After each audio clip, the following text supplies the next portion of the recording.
Spyro entered the Dragonfly, the first game that was not developed by Insocniac Games and the beginning of the downfall of our beloved dragon. Hated by many, despised by others, infamous for the technical problems, this is a game that not a lot of people wants to remember. But does the game actually deserve all that rejection? We have seen many bad games in the past that does not get this much hatred. So we ask, is Enter the Dragonfly one of the worst things ever? Or is it just another game that failed to meet our unreasonable expectations? Stay around while we bring Enter the Dragonfly into the modern date. This is Spyro, Enter the Dragonfly years later. Let's make something clear from the beginning. This is not a good game. It's not a game you wanna go back and play. You could say that all this analysis then is kind of pointless, but I think it's worth studying why this game doesn't work.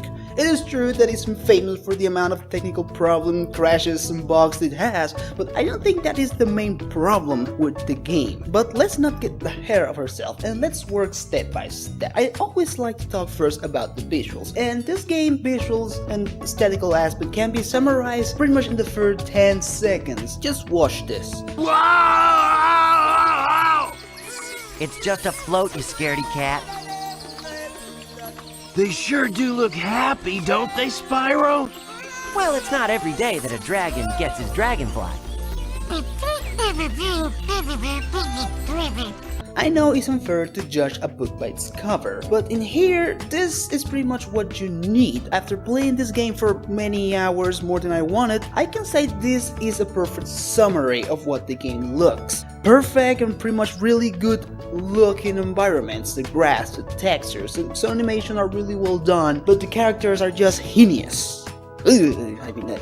I don't know what's that, but definitely not the character I want to spend my time around. I really don't know why there is so much contrast between these two aspects. To be fair, the model of Spyro is really well done. This animation, textures, his movement, even his voice, it feels better than it feels in the other games, but everyone else just looks and feels terrible. I don't know, how do you actually think this is okay? What was the process in when someone just look at them and say, yeah, that's good. I want those to be in my game. It doesn't make sense, but to give credit where credit is due, everything else looks really great. I'm surprised that they were able to put some vibrant and vivid colors into a game out of that time. It's quite impressive, to be fair. The other good aspect of this game has is well, I think that's the only good aspect it actually has. Every other aspect of the game is either mediocre or bad, so let's talk a little about them. Let's start with pretty much what everyone is expecting, the technical aspect, the technical problems that the game have. And to your surprise, I did not found as many as I was expecting. I still did found a lot of those things, but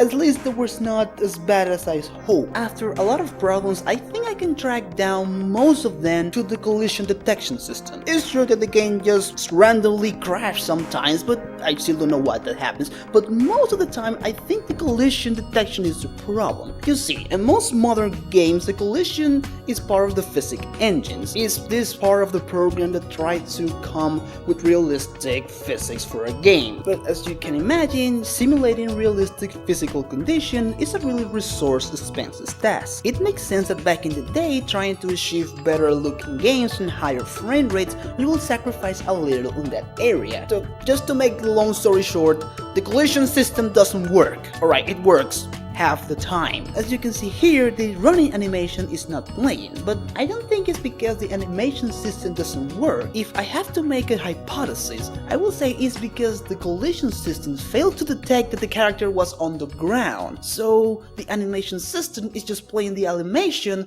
that it's supposed to play when you charge on mid-air. The clipping issues can also be attributed to the collision failures because the game failed to detect that you should not go to certain objects, and sometimes the system will give you a fake positive, telling you that you are colliding with something when there is absolutely nothing around you. The system fails spectacularly in the levels where you're supposed to fly. When you collide against a wall, the game is supposed to take variables like velocity or impact angle and make the character bump off the wall, but the system just come out with ridiculously results and send you flying off the sunset in a direction completely arbitrary. If you jump and land in an irregular object, an object that doesn't have a plane on top of it, sometimes the system will not interpret that as actual landing. It will start playing the falling animation and then will stop detecting everything behind it, and you will just falling and falling and falling and falling and falling until you die and the system reset itself, thanks for God. I did found problems in other systems. Sometimes animation just failed to run and without any explanation, so I just assumed that the animation system fails to work.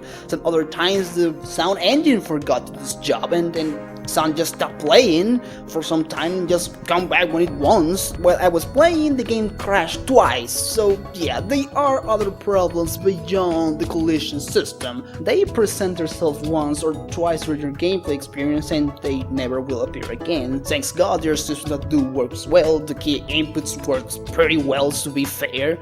You won't never find yourself pressing the button on the character and doing nothing, at least of what I'm aware of, but the consistency and the frequency in which the collision system just fails to detect or give you false positive when it's supposed to, it's just really annoying. It can break the experience for some people. If you are facing problem after problem after problem after problem, failure after failure, yeah, it can break this experience. But if you're actually finding like me, sparsely, consistently but sparsely, it is not a deal breaker. What the game really did lose me was around the second level, just the second level, around 30 minutes into the game. Why, you ask? Because the second level is a farm.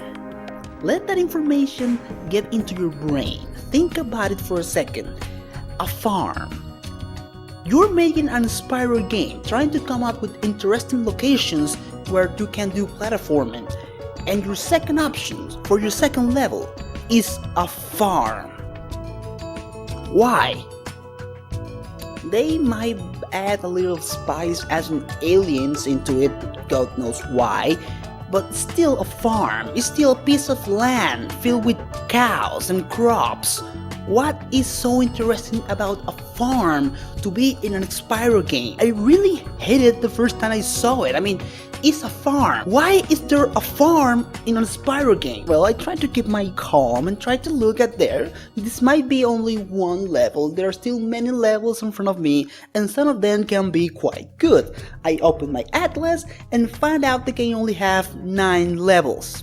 Only 9. That is pretty much half the amount of the other games. I'm still have determined to go through it just to find out the games commit the capital sin of enforcing competition. This game should not be called Enter the Dragonfly. This game should be called Spyro How to Miss the Point, because it's clearly a lesson how to miss the point. It's not only miss the point of being a Spyro game, it missed the point of being a collectathon. In most collectathon, you are invited to go and replay some levels. You are encouraged to go and replay some levels. In this game, you are forced. You're mandatory obligated to go and replay some levels. Let's put some context into this idea. In the last game, Year of the Dragon, you were forced to replay some levels around the 3rd zone. But when you reach the 3rd zone, you have already played 8 levels with 6 collectibles in every level, 2 time trials and 2 collectibles in them, 2 boss fights and 1 collectibles in them,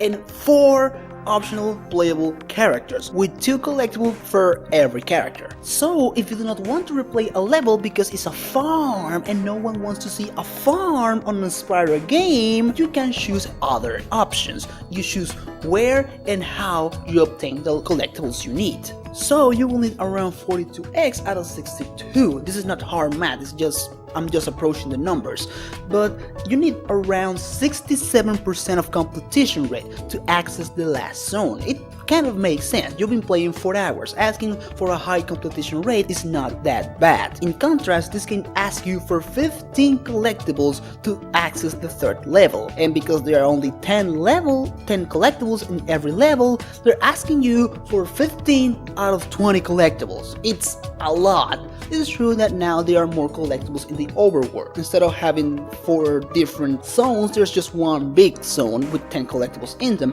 but not all the collectibles are accessible from the beginning, so you can access only around half of them. So they're still asking you for 15 out of 25. That is around 60% completion rate in the first hour of gameplay. Alright, I just kind of set my mind to it and go and play the farm, even if I didn't want to play the farm, but I did. I obtained the collectibles I needed and accessed the third level. The result was actually pretty good. The third level is an island and there are a lot of interesting things in them. The environment is really well put together, the characters are well designed this time, and there's even an overall arc in the story trying to tie it down the whole level. Aside for, of course, the physics underwater, because when you ram against your enemy, instead of just colliding with them, killing them, you just go through them and they die like if you were a bullet. But just really uncomfortable. There's no sound feedback. I think it was okay. It was not impressive, but it was an improvement from the farm. But okay, I completed the level. I obtained around 4 collectibles, 40% of completion rate. I thought the game will not be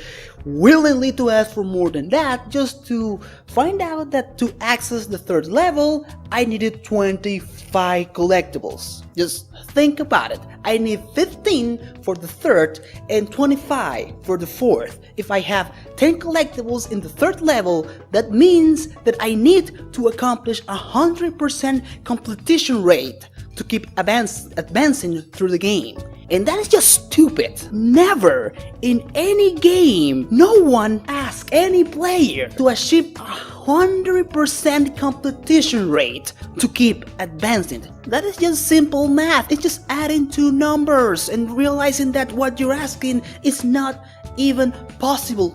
It is possible, because if all the collectibles in the third levels are obtainable in the first run, but I don't know if there are only obtained 4 out of 10, but even if they are, you are forcing the player to play. That's not the idea. The idea is to invite the player to explore, not forcing it to explore something they don't want, because the other option I had was going back to the farm, and I really did not want to play against the farm.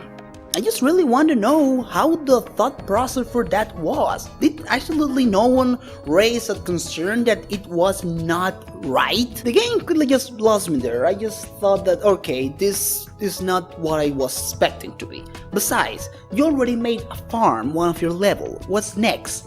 An office building? And a school? I don't want to know. I don't need to know. There are better games out there to be played. So I just dropped the game and tried to build a whole picture of it with what I have. And I think I do have more than enough, because did you remember I mentioned that this game did not only miss the point of being a collectathon, also missed the point of being a Spyro game? Well, that is because now the collectibles, instead of being earned through a task, a minigame of anything, now the collectibles are just, most of them, hanging around in the middle of the world doing nothing.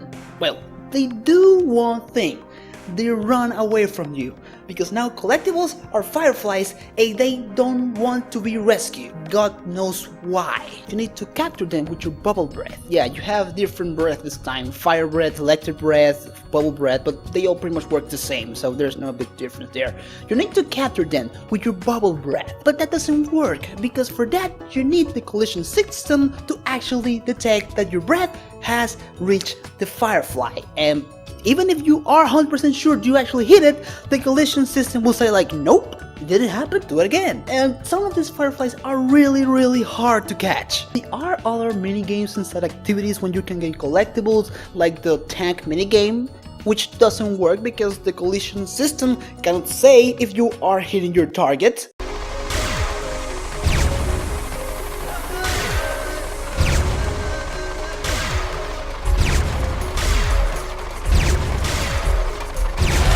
I can keep going on about what is wrong with this game, but let's wrap this up. Is there any redeeming quality in this game?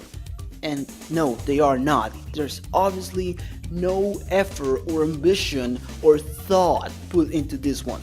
I know that is harsh to say, and I'm sure the developers did put a lot of effort into making the game, but effort misdirected is not worth it.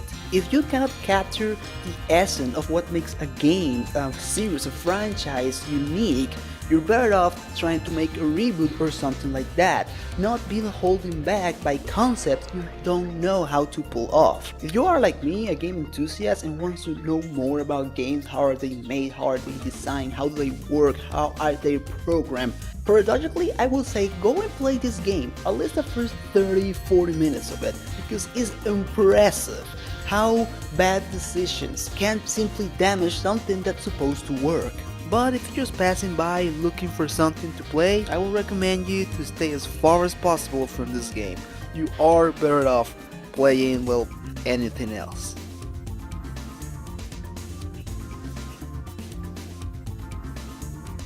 Next week on Video Games Years Later, we'll be closing the original Spyro series with Spyro A Hero's Tale, the game that said goodbyes to the original Spyro formula. A great departure or an utter disappointment? Find out next week. If you like this video, please give it a like and leave a comment. Video Games Years Later will have new entries every weekend, so you might consider subscribing so you won't miss a thing. Don't be a stranger, and see you next week.